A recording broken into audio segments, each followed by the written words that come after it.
Sometimes you're just at a place where you just want to feel relief, right? That's okay. Sometimes we go to relief and then we can go to peace, joy, love, etc. But just take this moment to be honest with yourself and say, wow, if I woke up feeling this way every day, if I felt this way at lunchtime, at the end of the day, at dinner, my life would change. It would shift completely for the better. Introducing The Vixen Voice, a podcast for ambitious women entrepreneurs ready to move into their feminine essence, live their truth, and unlock their full potential. I'm your host, April Roberts, and each week I'll be interviewing inspiring women who decided to take a leap of faith to pursue their dream. Women who believe that they were born for something bigger. Sometimes you're just at a place where you just want to feel relief, right? That's okay. Sometimes we go to relief and then we can go to peace, joy, love, etc.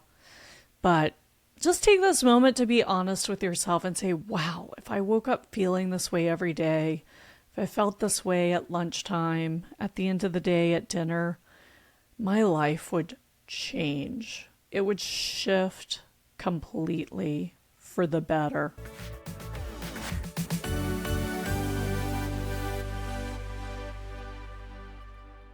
Hi, everyone. Welcome back to another episode of The Vixen Voice. And welcome. I thought today we would do an episode on our soft strength, that feminine essence. We've had a lot of amazing episodes with totally badass guests recently. We've been talking a lot of hard-hitting business advice, also some tips on weight loss or health or preventative health. So I thought today I just go kind of simple and soft. And what I wanted to focus on, last time you heard from me by myself, I was sharing 6 things running around in my mind and heart, right? So I thought today we'd go deeper on number 6, and that's finding peace, joy, and happiness every day. And maybe, let's walk through this together, right? Because maybe it's not peace, joy, and happiness that you're seeking and that really turn you on, right? That's what I look for and really enjoy. So, I think we'll start with a breathing exercise and meditation. So again, if you're driving, totally listen to this, but I'm going to keep this episode pretty short so that you can re-listen when you're somewhere stationary. You can participate, do the breathing, the meditation, the journaling, and you can kind of pause this episode as you need to get done what you need to accomplish. So what I like to do is invite you, sit back and make sure your feet are flat on the ground. So again, if you're wearing shoes, take them off. And position your palms kind of like this, like facing upward. I'm showing. If you're listening, I guess you can't see, but go watch on YouTube. So anyway, just place them like up in your lap, but relax, just kind of sitting there, and close your eyes. And first thing I want you to do is feel your toes touching the ground. And then feel the ball of your foot. And then the outer edge. You can roll it if you want. Feel the whole thing. Your heel. Just really make sure you're making good contact with the ground. And then I just want you to invite your feet to relax, climb up. Go up your calves. We're basically scanning for stress or anything we're holding. Then to our knees, releasing it as we go. Up our thighs. And then when you get to, your upper thighs, your butt, your back, everything touching the chair, kind of just be present and feel your body touching the chair. Feel how the chair supports you. And scan the front side as well. Scan up to our heart area. And really scan across your chest, front and back. Ooh, yeah. I feel something there I need to release. So, a lot of times we hold things in our heart chakra area, or maybe in your solar plexus, your upper abdomen, kind of rib area. Just invite it to go. I like to blow things out. I usually have a candle here to receive it. And kind of, move your shoulders or arms, whatever you need to, wherever you feel tension. Again, keeping the eyes closed, just scanning up, and then scanning up your head. I hold a lot of tension in my ears. Maybe it's because I'm listening all day long. So release your upper head, third eye up to your crown chakra. And just take a breath and let it go. And then if you follow me on Instagram or Facebook, or I guess we're on TikTok, also LinkedIn, you might have seen this recently, but it's a very short breathing exercise. So again, I'm gonna invite you to breathe in through your nose as deep as you can and hold. So really try to breathe to your diaphragm, even down to your stomach, like as deep as you can. And I want you to breathe in again. And now I want you to release through your mouth.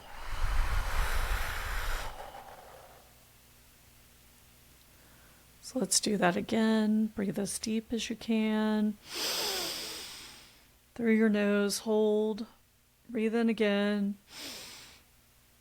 And when you can't hold anymore, I want you to release that breath, releasing all tension, releasing all negativity, all darkness, low consciousness energy, anything negative.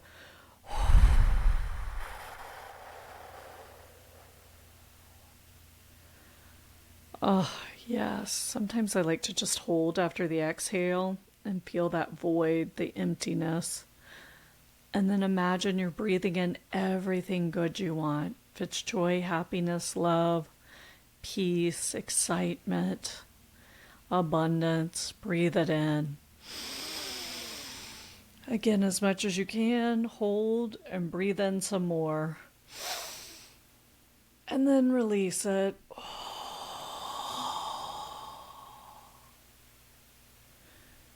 So you can pause and breathe a few more times if you want, but when you feel wow, I'm very relaxed. When you feel relaxed, when you feel present, when you feel grounded, when you feel like you've gotten into your soft energy, I invite you to come back and close your eyes again. And I want you to imagine how you want to wake up in the morning. How do you want to be midday? How do you want to be at the end of your day? What about when your head hits the pillow? I want you really to tune in to how you want to feel. For me, I want to feel peace, joy, and happiness, right? As much as I can. But maybe you want to feel energetic, alive, abundant, excited. Sometimes you're just at a place where you just want to feel relief, right? That's okay. Sometimes we go to relief and then we can go to peace, joy, love, etc. But just take this moment to be honest with yourself and say, wow, if I woke up feeling this way every day, if I felt this way at lunchtime, at the end of the day, at dinner, my life would change. It would shift completely for the better. And just listen and see what comes up for you. And when you have it, I want you to open your eyes and jot it down, right? So you might like the peace, joy, and happiness that I like to feel. Something else might have come up for you. So let's write that down. And then what I'd love to do is share with you tips that I try to follow every day to find my peace, joy, and happiness. And again, your emotions may be different. How you want to feel may be different. That's okay. I'm just sharing with you what I do because I love this new topic, the red thread of story, right? I'm stealing that from Maria Gillen, our Irish storyteller who joined me, because as I share my story and what I do, it spurs your thinking, your memories, your ahas, your, oh yes, this is how I want to feel. This is what I want to do. So again, keep that pen and paper handy and just jot down. You don't have to write linear. Sometimes when things are downloading to me or I'm getting ahas, I kind of like to write all over the page. I mean, that may just be how I'm designed, but let yourself be free. Pick a fun color, pick a marker, do whatever you want, right? We want to connect in a different way to ourselves and really focus on that feeling you want to have. So for me to have peace, the first thing I do is start my day with prayer. It's the very first thing I do. And it's interesting. I go down on my knees in prayer, and I have a particular prayer right now that I'm saying from a blessing I recently had. And I pray, and I share that I go down on my knees because a few years ago, it was 2022, when my now ex-boyfriend, still a very good friend, took me kicking and screaming back to Catholic Church. I didn't think I would ever go back to Catholic Church. And I joke kicking and screaming. Obviously, I went voluntary with him because it was important to him. And I didn't participate. When I first went, I thought it was weird to stand and kneel and do all this. I just kind of sat there and did my meditation and went somewhere. And I open my eyes and I just see the beauty in everyone there in church. And it was so amazing and so beautiful, but I did not participate. Let's be clear. And so I laugh at myself that here I am 2 days later that I start and end my day on my knees in prayer. That's where my journey's brought me, right? And it's different for all of us. We're all in different places, and maybe that's never going to be a reality for you. Maybe it's not important to you, but I just like sharing that we don't know where we're going to end up. So anyway, that brings me a lot of peace. Another thing that brings me peace is, as I shared, there's certain songs and there's spiritual songs that I listen to in the morning. One is the Tilma, I think I'm pronouncing that correct, and it's the pattern from the Virgin Mary de Guadalupe skirt. So NASA actually was studying it, and one of the engineers or scientists noticed that there was a musical rhythm to it, and they put it to music. And it's just, I don't know, for me it just brings me such peace. It like opens my heart. It really allows things to release. And there's another song by John Rich, Earth to God, which, as I told you a couple of weeks or a couple of months ago, I was really in a tizzy about the state of our world. And that song brought me a lot of peace. And so I listened to it. And then the third one is by David Archuleta. I just shared this on Instagram recently. It's called Glorious, because again, I had this time where I was feeling a little lost. I was like, hey, I know what I'm doing. I used to be so driven by purpose and just in my spiritual journey and entrepreneurial journey, and I'm having a lot of, well, mainly family members, but also friends and clients trying to get me to move back to Houston. And kind of part of me wants to be there, but part of me loves Nashville. So it was just a period where I was feeling very torn about what my next stage looked like in many aspects. And that song Glorious just talks about, it's just a beautiful symphony and we all play our part. And so it just reminds me to trust that sometimes I don't understand exactly right now, but if I do what I feel I'm supposed to be doing at this moment, it's all going to fall together. So that's the second way I find peace. And a third way is I keep a candle on my desk all day. And, a lot of times you'll actually, if you ever watch me when I'm recording, sometimes you'll see me do this. And it's because the flicker caught my eye. And that just reminds me, for me, to stay connected to me, to stay connected to God. Again, use what is symbolic to you, what reminds you to connect to the universe, to Mother Earth, to ground, to be present. But that brings me a lot of peace. When I'm present in the current moment, I feel extremely peaceful. And another way is I cut off from everything at the end of the day, right? So at the end of the workday, I do this little karate chop I might have shown you before in front of my navel. It's an energetic cutoff, and I'll do it as many times as I can until I feel relief, and then I just like leave it all behind. The past is the past. I live in the present, right? So I actually do that at the end of the workday to disconnect. And sometimes I'll do it midday if a lot's going on, right? I want to refresh and reset going into the afternoon. And then I love to do it before I go to bed. Sleep is very precious to me. I really want to be at peace when I climb in my bed. That's like my time to be like, oh, this feels so good. And I don't want any thoughts, negativity, other people's energy, anything invading that for me, right? So anyway, these are ways I find peace. And, there's so many different ways you can do it. But I do think being present brings a lot of peace. So what can you do in your morning routine, evening routine, midday routine, or even something throughout the day like my candle that reminds me to be present, right? And for me, it reminds me to be grateful and thank God for everything I'm given. And again, that's my belief system and what's important to me. Seeking joy. This probably my favorite. I love that my youngest nephews and niece are 5, 8, and 9 right now. And my sister calls me entertainer of the year because the 9-year-old tells me how entertaining I am and how when I'm around, he doesn't need to be on screens. But I mean, really, I'm entertaining because number one, I'm present with them. And it's impossible for parents to be present 100% of the time with their children, right? Like, I just don't think that's humanly possible. So here's this adult they love who, when she's with them, is completely present, immersed with them. And another thing is, I really am just a big kid. Like, I just play with them. And, anytime I can find play during the day, listening to music, dancing around, doing something silly, that brings me a ton of joy. And what else brings me a ton of joy is having joyful conversations. I really seek out, my goal every day is to have at least one. Today I'm recording podcasts, so I get to have several joyful conversations because my guests are just amazing.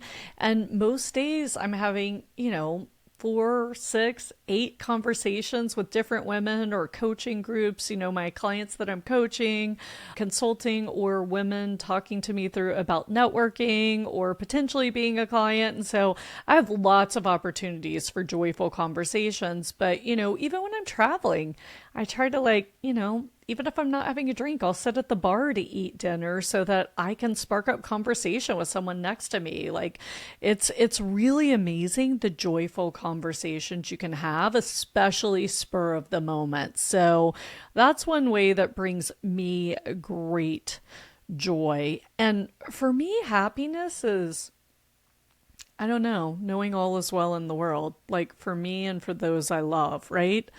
And feeling like I'm doing good work and that I'm surrounded by good people. And so really focusing on those aspects versus, hey, how many clients did we bring on today? Like, how many clients showed up for the coaching call, right? There's a lot of vanity stats or how many likes did I get on this post? That's more of a vanity stat, but there's so many numbers, and numbers are important. They give us direction, right? It's hard to hit goals without numbers. You've heard me say that, but also not forgetting the purpose behind the numbers, the real deep connected work, and listening to someone and having it spur beautiful memories for you or thoughts or joy, and then sharing that. I think happiness for me is connection. So I love that. And doing silly things. Again, I'm a big kid. So I mean, the day I get to run out of here and go for a walk in the middle of the day or run to a coffee shop or I don't know, do something unexpected. Like when I get those moments, like this morning, I got prepped and ready way before the first podcast. So I'm like, oh, I have time to make a proper breakfast. And that made me super happy. Oh, that's one more thing I focused on that brings me a lot of peace peace and happiness, I'd say. So my weight loss expert has recommended, she was like, April, I don't see how you can do this if you don't set aside 30 minutes for breakfast and 30 minutes for lunch. Because I usually start working like very early. Lunch is very hectic. By dinner, I stop work by 3 or 4 most days. So dinner isn't that frantic. But breakfast and lunch, I mean, breakfast is often had right here, and lunch I might run upstairs, eat 5 minutes and come back down, right? Or order something, eat it quickly.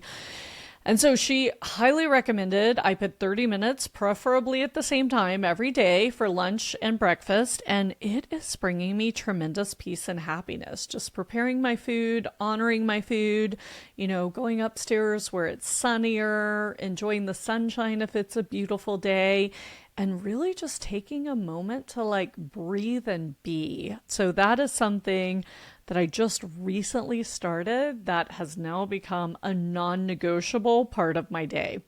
So I hope these tips helped you. Again, really tap into how you want to feel. Write it where you're going to see it every day, because you need to remind yourself every day at the beginning until it becomes a habit. And then try some things. This is the fun part. Give yourself a month to try things and fail, right? Hey, I want to be more excited every day. So I think if I got up and did XYZ, I'd be more excited. So try that. See if it works. If it's not working, try something else. But I don't know. For me, this is the beauty of life. Like, how do you feel every day? What are you experiencing? Are you present? And yeah, I would love to invite you to tap into this. And again, please share with me, share with the community. If you're not part of Abundant Business Women, please go join it now. And if you have any ahas, you have any tips when it comes to finding peace, joy, and happiness, or the emotions that you wrote down, how you want to feel every day, go to Abundant Business Women, join our Facebook group, and share it with us. I'd love to hear that. Let's start this ripple effect, and don't just share it with us. Share it with people you love in your life. Inspire them to do the same, because this is how we change the world, and it's up to us. All right. Love you all. Hope you enjoyed today. I hope you have a fantastic day or evening wherever you're listening, and that you have an amazing rest of the week, and focus on how you want to feel every day the rest of this week. Just try it out. All right. Bye, y'all. Have a good one. Thanks again for listening to the podcast. If you enjoyed today's episode, be sure to hit subscribe so future episodes are automatically downloaded directly to your device. And if you want access to today's show notes, including links to all the resources we mentioned, visit vixengathering.com/podcast. Thanks again for listening, and I'll catch you next week for another episode of The Vixen Voice.